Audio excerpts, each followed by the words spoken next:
बमुश्किल 2 दिन की रोटी के लायक। इब्राहिम ने सिक्के गिने, मुस्कुराया और कहा, बारक अल्लाह, यही मेरे नसीब में था आज। दुकानदार हैरत से उसे देखता रह गया। उसने पूछा, तुम नाराज नहीं हो? इतनी मेहनत के बाद इतना कम पैसा? इब्राहिम ने जवाब दिया, नाराज किससे हूं?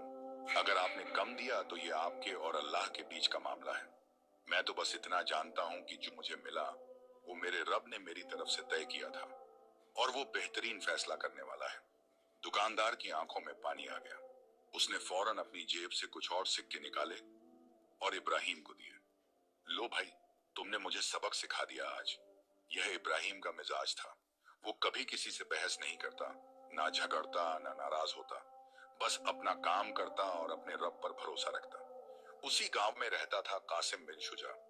वो गांव का सबसे अमीर आदमी था। उसके पास वसीय खेत थे जहां गेहूं, जौ और जैतून उगते। उसके पास सैकड़ों बकरियां और भेड़ें थीं।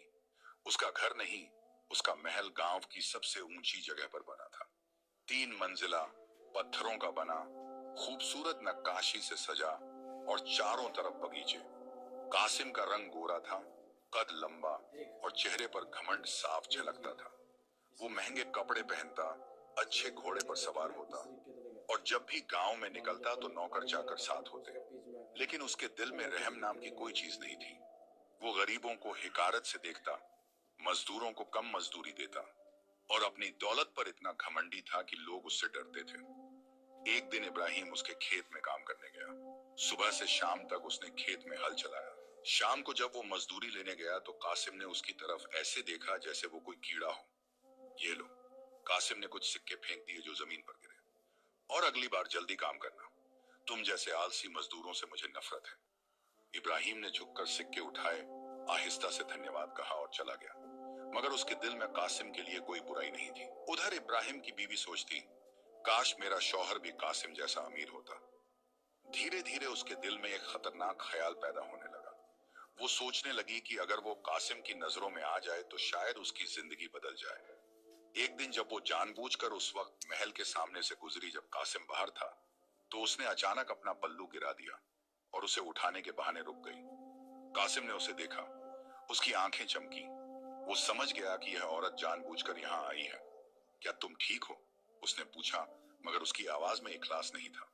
नादिरा ने शर्म से सर झुका लिया, मगर वो बनावटी शर्म थी। जी मैं ठीक हूं, बस किस्मत ने हमेशा तंगदस्ती ही लिखा है हमारे लिए। कासिम मुस्कुराया।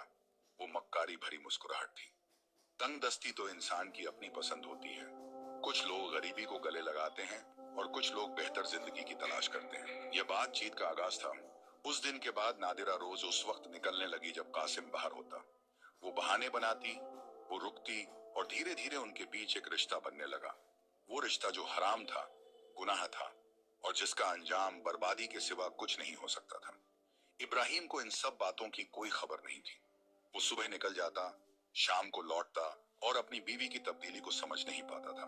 एक रात जब वो घर आया तो उसने देखा कि नादिरा ने अच्छे कपड़े पहने हुए हैं, वो कपड़े जो उन्हें खरीदने की ताकत नहीं थी। ये कपड़े कहां से आए?